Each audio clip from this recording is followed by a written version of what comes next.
So, hi mga lalabs, good morning and happy Sunday. So, for today's vlog, isi-share ko lang po sa inyo kung ano po yung ginagamit ko na rice ngayon.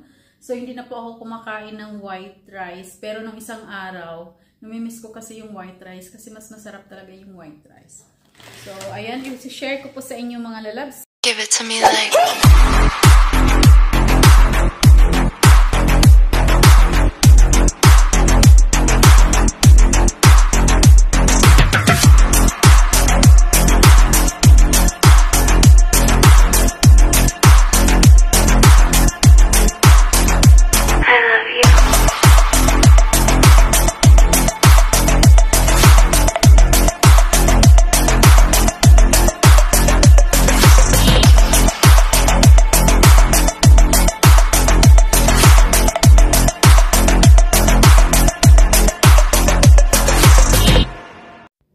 So, hi mga lalabs, ito na po yung isi-share natin.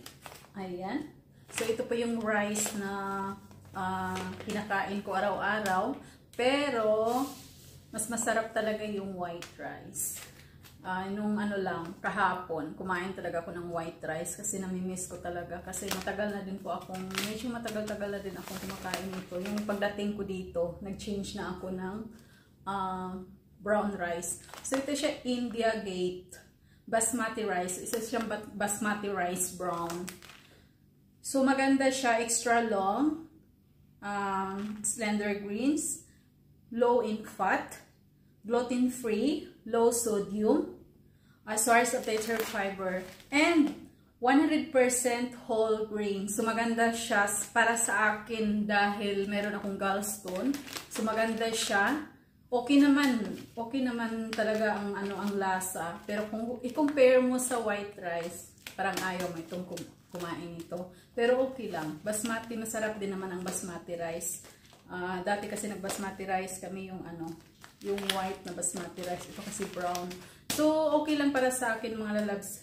Titiisin natin para sa ating sakit. So, ayan. Ito kasi is 1 kg.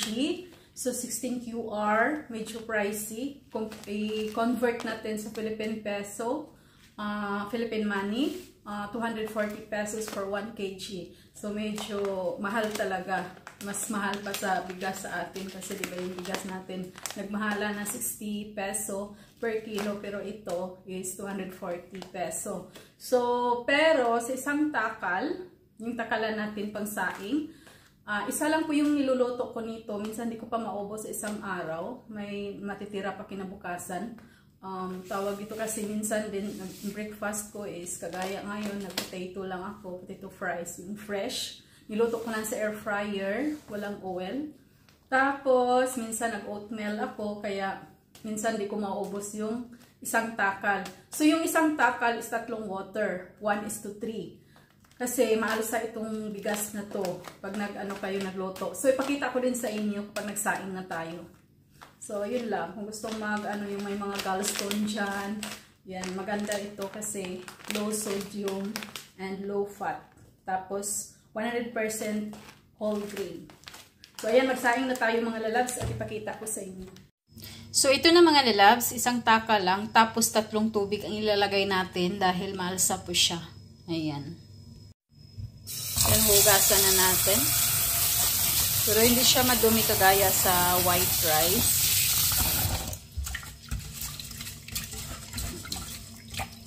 Hugasan lang natin mga lalabs. Ayan, maglagay na tayo ng water. So, 3 ang ilalagay natin.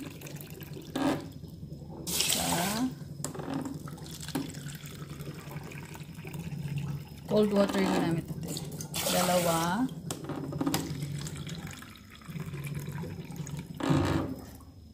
2. So, 1:3 mga lalabs. Ay mga lalabs, ito luto na po yung rice natin. So, ayan na. Ayan. So, ayan po yung 3 tubig, isang lang, takal ng rice.